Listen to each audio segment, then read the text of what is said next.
Hello students, today we are going to discuss the Coase theorem and how this theorem suggests us to internalize externalities.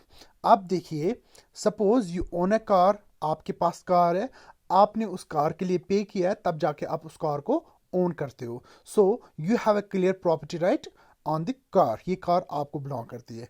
अब आप बताइए, अगर कोई आपकी car को डैमेज करेगा, क्या उस बंदे को आपको कंपनसेट करना है? The answer will be yes. क्यों? क्योंकि ये कार आपकी है. अगर कोई बंदा आपकी प्रॉपर्टी को डैमेज करेगा तो that very person will have to pay for the damage. अगर वो डैमेज पे नहीं करेगा तो आप कोर्ट अप्रोच कर सकते हो और court will make that person recompensate for your loss. तो इस केस में आप देख सकते हो there is no externality. Externality क्यों नहीं है? क्योंकि जिस बंदे ने आपकी कार को डैमेज पहुंचाया वो पे भी करेगा. और ये क्यों हो रहा है? बिकॉज कार आपकी है, you own it. So in this case we can say property right was clearly defined. ये प्रॉपर्टी आपकी थी, ये क्लियरली डिफाइंड थी. So when there are no externalities, we can say the private and social costs are same. This is first example. अब example second की बात करते हैं हम.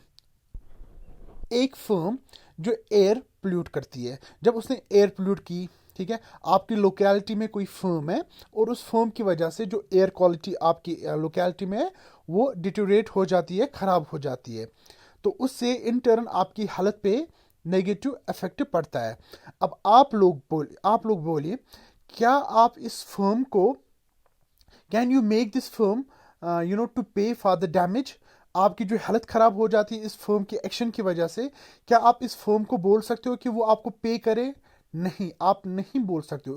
क्योंकि अगर आप फर्म के पास चले जाएंगे और आप उस फर्म को कहोगे कि आपने एयर क्वालिटी खराब की और उसकी वजह से हमारी सेहत खराब होगी, इसलिए आप कंपनसेट हमें करो, लेकिन फर्म का जो जवाब होगा, फर्म का ये जवाब होगा कि ये एयर आपको बिलोंग नहीं करती, ये एयर आपकी नहीं है, मैंने एयर खराब किया, मैंने आपकी सेहत खराब नहीं की, मैंने एयर खराब किया, और सिंस ये एयर आपको बिलोंग नहीं करती है, इट्स ए कॉमन प्रॉपर्टी, मैं आपको कंपनसेट नहीं करने वाला हूं. सो इस वाले केस में देयर इज एक्सटर्नैलिटी. एक्सटर्नैलिटी क्यों है? क्योंकि फर्म की वजह से आपकी हेल्थ खराब हो रही है, एयर क्वालिटी खराब हो रही है और फर्म पे नहीं कर रहा है. So in this case we can say there is externality present, और एक्सटर्नैलिटी प्रेजेंट है.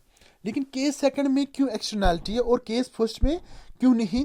केस फर्स्ट जो हमारा था वहां एक्सटर्नैलिटी नहीं थी और केस सेकंड जो हमारा था वहां एक्सटर्नैलिटी है. क्यों? क्योंकि केस फर्स्ट जहां पर हम कार की बात करते थे, कार की जो प्रॉपर्टी राइट है that was well defined, car किसी बंदे की थी. और केस सेकंड जहां पर हम इस फर्म की बात करें, जहां पर वो एयर को पोल्यूट कर रहा है, एयर किसी को बिलोंग नहीं करता है. Since air doesn't belong to anyone, air पे किसी का प्रॉपर्टी राइट नहीं है. तो हमने देखा जहां पर प्रॉपर्टी राइट है वहां एक्सटर्नैलिटी नहीं है, और जहां पर प्रॉपर्टी राइट नहीं है वहां पर एक्सटर्नैलिटी है. अब देखिए, अब हम देखते हैं कि कोस थ्योरम क्या है. जो कोस थ्योरम है ये रोनाल्ड कोस ने 1960 में प्रपोज की उन्होंने. अब ये कोस थ्योरम क्या बोलती है? कोस थ्योरम बोलती है अगर हमको इंटरनलाइज करना है एक्सटर्नैलिटी को, या यू कैन से हमको एक्सटर्नैलिटी को रिमूव करना है या मार्केट फेलियर को रिमूव करना है, रोनाल्ड कोस सजेस्ट करता है कि आप प्रॉपर्टी राइट असाइन करो, आप प्रॉपर्टी राइट असाइन करो. लेकिन इंपॉर्टेंट चीज जो कोस थ्योरम है वो ये है. देखिए, अभी जो हमने फर्म की एग्जांपल ली थी, ये जो फर्म की हमने एग्जांपल ली थी, ये फर्म एयर को एयर पोल्यूट कर रहा था और जो लोग वहां पर थे उनकी हालत पे असर पड़ रहा था, ठीक है, लेकिन एयर किसको बिलोंग नहीं करती है, तो यहां पर एक्सटर्नैलिटी थी. लेकिन कोस क्या कहता है? रोनाल्ड कोस कहता है कि आप प्रॉपर्टी राइट दो. दैट मीन्स ये जो एयर किसी को बिलोंग नहीं करती है, आप ये किसी को दो. What does that mean? He means या तो आप लोगों को बोलो कि ये जो एयर है ये आपको बिलोंग करती है, ठीक है, राइट दो, प्रॉपर्टी राइट दो. या तो आपको बोलना है ये एयर लोगों को बिलोंग करती है, या ये एयर जो है ये इस फर्म को बिलोंग करती है. दैट मीन्स जो कोर्स है, रोनाल्ड कोर्स है, वो कहता है कि आप किसी को भी प्रॉपर्टी राइट दो. आप एयर चाहे लोगों को दो या फर्म को दो, रिगार्डलेस ऑफ द फैक्ट कि हम प्रॉपर्टी राइट किस वाली पार्टी को दें, इससे इंटरनलाइज हो जाएगी एक्सटर्नैलिटी, एक्सटर्नैलिटी रिमूव हो जाएगी। उनका कहना है कि आप बस प्रॉपर्टी राइट असाइन करो। किसको असाइन करो दैट्स नॉट इंपॉर्टेंट, आप किसी को भी असाइन करो। Once you assign the property right, उससे क्या होगा, उससे जो एक्सटर्नैलिटी है वो इंटरनलाइज हो जाएगी। How come? देखिए, हम एक एग्जांपल ले रहे हैं पेपर मिल की। रिवर स्ट्रीम में अपस्ट्रीम में एक पेपर मिल है, ठीक है, एक मिल है, पेपर मिल है। और डाउन स्ट्रीम में वी हैव ब्रूरी, और जो ये ब्रूरी है ये क्या प्रोड्यूस करती है, वाइन। ये जो पेपर मिल है, ये पेपर मिल वेस्ट डंप करता है इस रिवर स्ट्रीम में। इसने इस रिवर स्ट्रीम में वेस्ट डंप किया, और नीचे जो ब्रूरी है वो वाइन प्रोड्यूस करेगी, लेकिन वाइन के लिए उसको अच्छी क्वालिटी का वाटर होना चाहिए, ठीक है। अब इस पॉइंट पे हम रुकते हैं। अब आप देखोगे कि इस पॉइंट पे जो रिवर स्ट्रीम है ये किसी को बिलोंग नहीं करता है, there is absence of property right, ठीक है। अब देखिए, पेपर मिल ने वेस्ट डंप किया रिवर में, ठीक है, और नीचे जो ब्रूरी वाले हैं उनको अच्छी क्वालिटी का वाटर अब नहीं मिल रहा है। क्या ब्रूरी कह सकता है पेपर मिल को कि आप वाटर पोल्यूट ना करो? नहीं, ब्रूरी वाटर मिल को ऐसा नहीं कह सकती है। क्यों?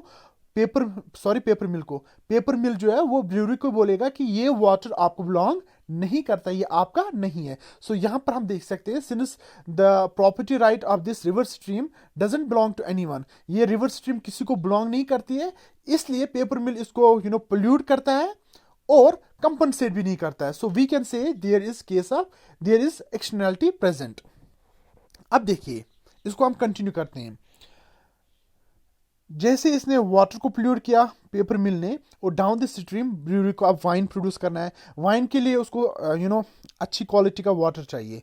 तो इस वाटर को, ये जो वाटर अब खराब हुआ है, इसको प्यूरिफाई करने के लिए, इसको फिल्टर करने के लिए ब्रूअरी को $1000 का एक्सपेंडिचर मंथली उठाना पड़ता है, $1000 का, ठीक है।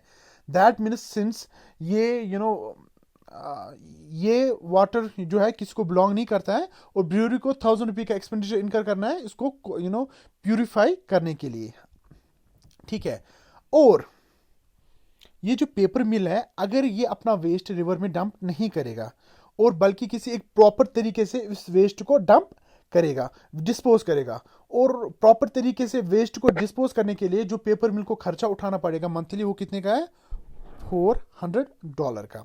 अब देखिए, रोनाल्ड कोस ने कहा था कि आप किसी को भी प्रॉपर्टी राइट दो। हमारे पास यहाँ पर एक पेपर मिल है और हमारे पास यहाँ पर एक ब्रूअरी है। रोनाल्ड कोस कहता है कि दो में से आप किसी को भी प्रॉपर्टी राइट दो, ठीक है। लेट्स सपोज फर्स्ट केस में हम जो ब्रूअरी है, डाउन द स्ट्रीम जो ब्रूअरी है, हम उसको कहेंगे ये जो वाटर है ये आपकी प्रॉपर्टी है। तो होगा क्या? अब देखिए, पेपर मिल ने वाटर पोल्यूट किया, और ये जो वाटर है किसको बिलोंग करता है, ब्रूअरी को। ब्रूअरी जाके इस पेपर मिल को कहेगा कि आप वाटर पोल्यूट ना करो, आप वाटर पोल्यूट ना करो, और अगर आपने वाटर पोल्यूट किया तो आपको $1000 का डैमेज देना पड़ेगा। $1000 का डैमेज क्यों? क्योंकि ब्रूअरी को $1000 जो वो एक्सपेंडिचर इनकर करना पड़ता है इस पानी को फिल्टर और प्यूरिफाई करने के लिए। इस पॉइंट पे पेपर मिल जो है वो ब्रूअरी को ये नहीं कहेगा कि मेरी मर्जी में वाटर को पोल्यूट कर रहा हूं। क्यों? क्योंकि ये जो हमने प्रॉपर्टी राइट किसको दिया यहाँ पर, ब्रूअरी को। पेपर मिल को पता है कि ये जो वाटर है ये किसको बिलोंग करता है, ब्रूअरी को। इस पेपर मिल को उठा के $1000 का डैमेज किसको देना है, ब्रूअरी को। और अगर $1000 ब्रूअरी को नहीं देगा, ये सेम वेस्ट को किसी और तरीके से डंप करके डिस्पोज करके सिर्फ $400 में उस वेस्ट को डिस्पोज करेगा। तो इस केस में क्या हो गया, इस केस में ये जो एक्सटर्नैलिटी जो थी वो इंटरनलाइज हुई। वो कैसे इंटरनलाइज हुई? पहले ये जो हमारे पास पेपर मिल थी वो वाटर को पोल्यूट कर रही थी, और वो कंपनसेट नहीं कर रहा था। लेकिन इस केस में क्या कर रहा है, वो या तो $1000 उसको ब्रूअरी को देना है। अगर ब्रूअरी को वो $1000 नहीं देगा, वो इस वेस्ट को किसी और तरीके से डंप करेगा और $400 उस पर एक्सपेंडिचर करेगा। तो इस केस में जो इस केस में जब हमने प्रॉपर्टी राइट ब्रूअरी को दी, तो जो एक्सटर्नैलिटी है वो इंटरनलाइज हो गई। अब लेकिन रोनाल्ड कोस बोलता है कि आप किसी को भी प्रॉपर्टी राइट दे सकते हो, आप किसी को भी दे दो। तो व्हाट इफ हम प्रॉपर्टी राइट पेपर मिल को दें? अगर हम पेपर मिल को कहेंगे कि ये जो रिवर स्ट्रीम है ये आपका है, ये आपको बिलोंग करता है, तो क्या होगा? क्या जो एक्सटर्नलिटी है वो इंटरनलाइज हो गई? तो कैसे होगी? देखिए, अब ये रिवर स्ट्रीम किसको बिलोंग करती है? पेपर मिल को। उसने इस रिवर को पोल्यूट किया वेस्ट इसमें डंप करके, ठीक है। डाउन द स्ट्रीम हमारी ब्रूअरी है। अब ब्रूअरी पेपर मिल को नहीं कह सकती कि आप इसमें वेस्ट डंप ना करो। क्यों नहीं कह सकती? क्योंकि ये वाटर जो है, ये रिवर स्ट्रीम है, अब पेपर मिल की है। तो इस केस में होगा क्या? इस केस में दो पॉसिबिलिटीज हैं। या तो ब्रूअरी $1000 एक्सपेंडिचर करेगी मंथली ताकि इस वाटर को फिल्टर करे और प्यूरिफाई करे, और लेटर ऑन इससे वाइन प्रोड्यूस करे। या क्या हो सकता है? या वो पेपर मिल को कहेगी कि आप प्लीज वाटर में इस वेस्ट को डंप मत करो, आप इसको किसी और तरीके से डिस्पोज करो, और आपको जो $400 उसमें एक्सपेंडिचर आएगा वो हम आपको देंगे। That means in case second में जो वाटर पोल्यूट हो रहा था, तो ब्रूअरी अब पेपर मिल को बोल रहे हैं कि आप पानी में वेस्ट को डंप मत करो, आप किसी और तरीके से इसको डिस्पोज करो, और हम आपको $400 दे देंगे इसको प्रॉपर तरीके से डिस्पोज करने के लिए। तो अब इस केस में वाटर पोल्यूट नहीं हुआ, तो एक्सटर्नैलिटी रिमूव हो गई। तो हमने देखा दोनों केसेस में, केस फर्स्ट जब हमने ब्रूअरी को प्रॉपर्टी राइट दिया, तो वहां पर पेपर मिल खुद से 400 का एक्सपेंडिचर इनकर करके उसको प्रॉपरली वेस्ट को प्रॉपरली डिस्पोज करा था, रिवर में नहीं बट किसी और तरीके से। और केस सेकंड जब हमने प्रॉपर्टी राइट किसको दी? When we assigned property right to paper mill, जब हमने पेपर मिल को प्रॉपर्टी राइट दिया, तो इसमें क्या हुआ?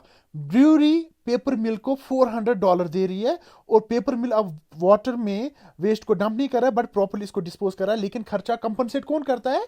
Compensate in case second brewery करता है। अब कंपनसेट ब्रूअरी करे या पेपर मिल करे, दैट्स नॉट इंपॉर्टेंट। इंपॉर्टेंट है कि दोनों केसेस में हमने देखा कि वाटर अब पोल्यूट नहीं हो रहा है। जब वाटर पोल्यूट नहीं हो रहा है, we can say there is no externality. जब एक्सटर्नैलिटी नहीं है, we can say private and social costs are now equal. So this is the process of internalisation of externality. तो ये जो रोनाल्डो कोर्स था उसने भी यही कहा था, when property rights are clearly defined, कि जब प्रॉपर्टी राइट्स को हम क्लियरली डिफाइन करेंगे, perfect competition will result in the internalisation of externalities regardless of how property rights are assigned among the parties. Ronald Coase या Coase theorem यही बोलती है कि आप कैसे भी करके किसी भी पार्टी को प्रॉपर्टी राइट दे दो, प्रॉपर्टी राइट देने से क्या होगा? ये जो हमारी एक्सटर्नलिटी है वो इंटरनलाइज हो जाएगी।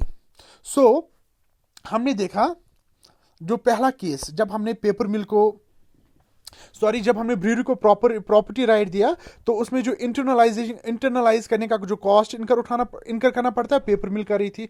और सेकंड केस, जब हमने पेपर मिल को प्रॉपर्टी राइट दिया, तो उसमें जो इंटरनलाइजेशन वाला कॉस्ट जो इनकर करना पड़ा, वो ब्रूअरी को उठाना पड़ा। तो as such externalities are avoided by assigning property right, and as such it will lead to economic efficiency and economic efficiency and perfect competition. Thank you very much.